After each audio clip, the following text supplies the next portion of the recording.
Marilah kita senantiasa mensyukuri segala karunia yang diberikan oleh Allah tersebut, dengan kita bersama-sama meningkatkan iman dan takwa kita di hadapan Allah, dengan menjalankan segala apa yang diperintahkan oleh Allah dan meninggalkan segala apa yang dilarangnya.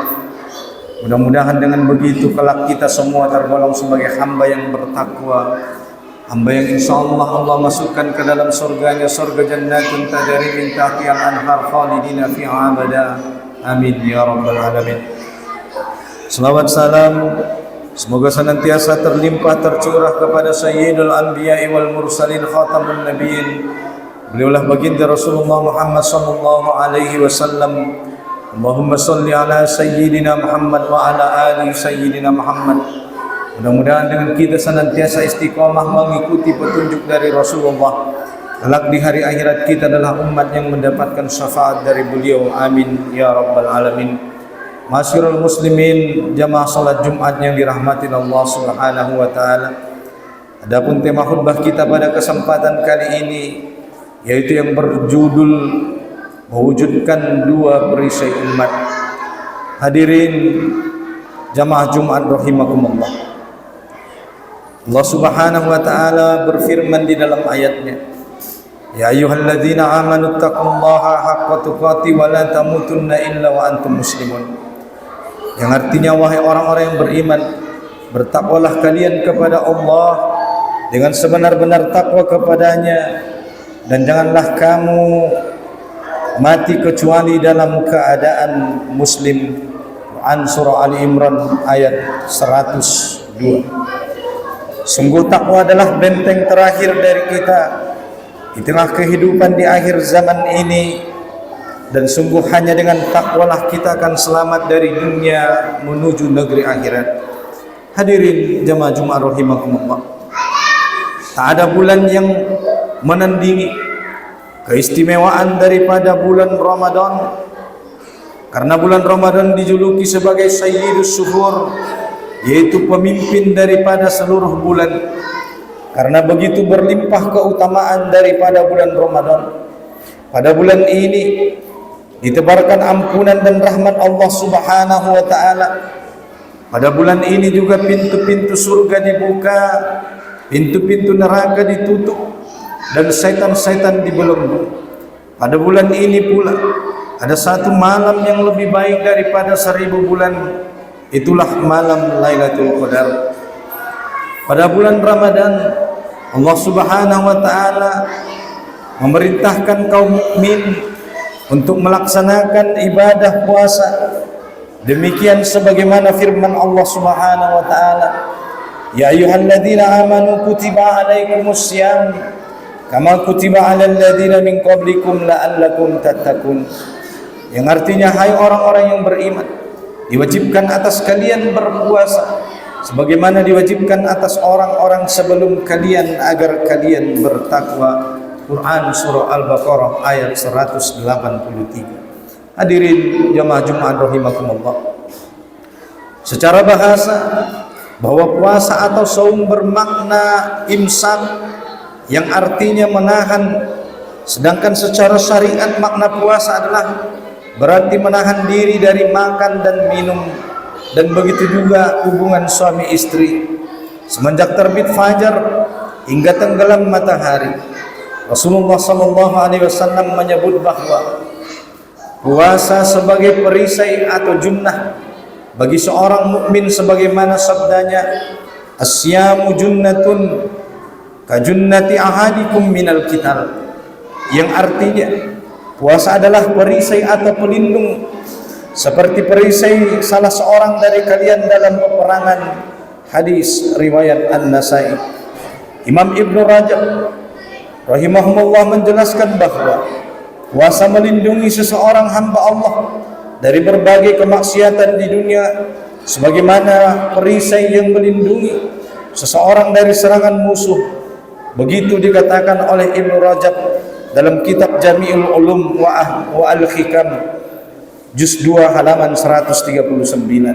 Selain itu, dalam hadis kudusi Allah Subhanahu wa taala telah berfirman, asyamu junnatu yastazinnu bihal abdu minan nar, yang artinya puasa adalah perisai atau pelindung. Dengan perisai itu seorang hamba membentengi dirinya dari api siksa neraka Allah Subhanahu wa taala. Hadis riwayat Ahmad. Puasa yang dijalankan dengan keimanan dan hanya mengharap ridho Allah Subhanahu wa taala akan mengantarkan seorang muslim pada ketakwaan. Begitu disampaikan dalam surah Al-Baqarah ayat 183. Ketakwaan seorang muslim mendorongnya untuk mentaati perintah Allah Subhanahu wa taala, menjauhi segala larangannya seperti ghibah, berkata-kata kotor, berbohong, riba, zina dan korupsi. Dengan demikian, puasa bukan sekedar menahan lapar dan haus, tetapi membentuk pribadi seorang muslim yang senantiasa menjaga ketaatan bahkan walaupun Ramadan telah selesai. Hadirin jamaah Jumat rahimakumullah. Pertanyaannya bagi kita adalah, apakah puasa Ramadan yang telah kita jalankan setiap tahun telah benar-benar menjadi perisai bagi kita, dan sudahkah puasa Ramadan ini terus berulang? Puasa Ramadan ini yang terus berulang setiap tahunnya membentuk ketakwaan secara total di dalam diri kita. Begitu juga pada mayoritas masyarakat muslim di negeri ini. Sebagaimana survei daripada Pew Research Center pada tahun 2024 menunjukkan bahwa Indonesia sebagai negara paling religius di dunia, tetapi kenyataannya di lapangan bertolak belakang. Banyak hari ini para pemimpin, para pejabat muslim, tetapi mereka tetap korupsi, tetap merajalela, seperti kasus di Pertamina yang merugikan negara hampir 1.000 triliun.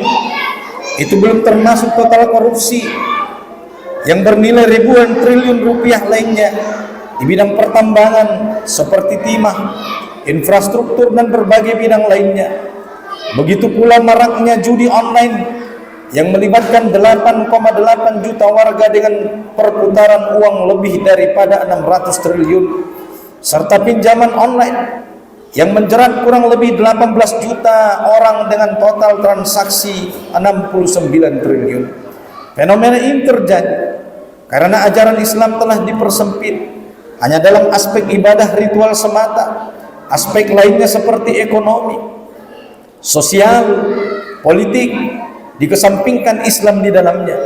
Inilah yang disebut dengan namanya paham sekularisme, yaitu paham yang memisahkan agama dari kehidupan, yang telah menjadi falsafah di negeri ini.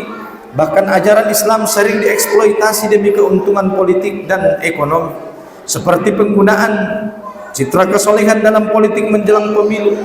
Ironisnya, mereka yang menyerukan ajaran Islam justru malah dituduh sebagai orang-orang yang radikal dan dimusuhi.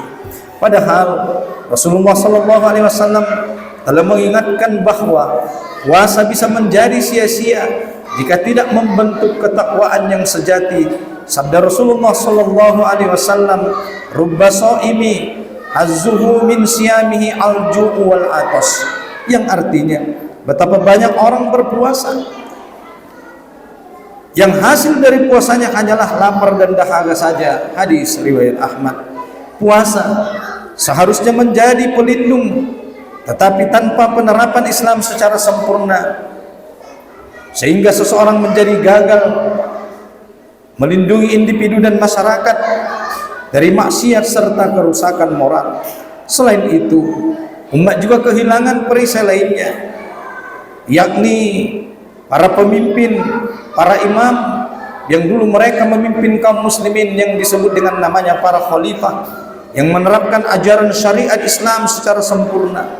Rasulullah SAW bersabda, "Innamal imamu junnah," sesungguhnya imam atau khalifah adalah pelindung daripada umat. Hadis riwayat Muslim. Imam Nawawi menjelaskan bahwa khalifah melindungi umat dari kejahatan, menjaga kemuliaan Islam, memberikan rasa aman.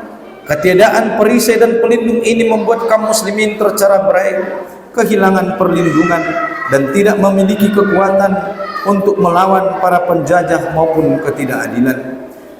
Para khalifah ataupun khilafah yang menjadi pelindung umat dihancurkan oleh Inggris dengan bantuan seorang laki-laki yang bernama Kamal Atatürk pada tanggal 3 Maret tahun 1924. Sejak saat itu kaum muslimin dibiarkan tanpa penjaga, sementara musuh-musuh Islam semakin leluasa merampas sumber daya dan kekayaan kaum muslimin dan melemahkan umat Islam.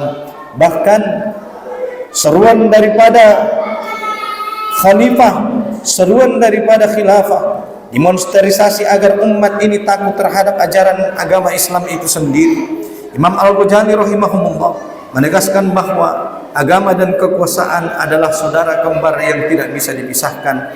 Dikatakan ad-dinu wa sultan atau amani wa lihada kila ad-dinu asun, ad-dinu usun wa sultanu harisun wa ma la asalahu famahdumun wa ma la harisalahu fadaiun, yang artinya agama dan kekuasaan adalah ibarat saudara kembar.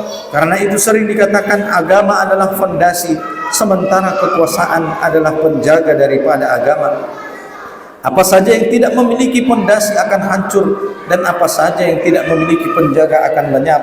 Begitu dikatakan oleh Abu Hamid Al-Ghazali dalam kitab Al-Iqtisad fi Al-I'tiqad bab 1 halaman 78. Oleh karena itu, sudah saatnya umat Islam menyadari bahwa hanya dengan penerapan syariat Islam secara sempurna, ketakwaan sejati dan perlindungan hakiki akan dapat terwujud. Hadirin jamaah Jumat rahimakumullah.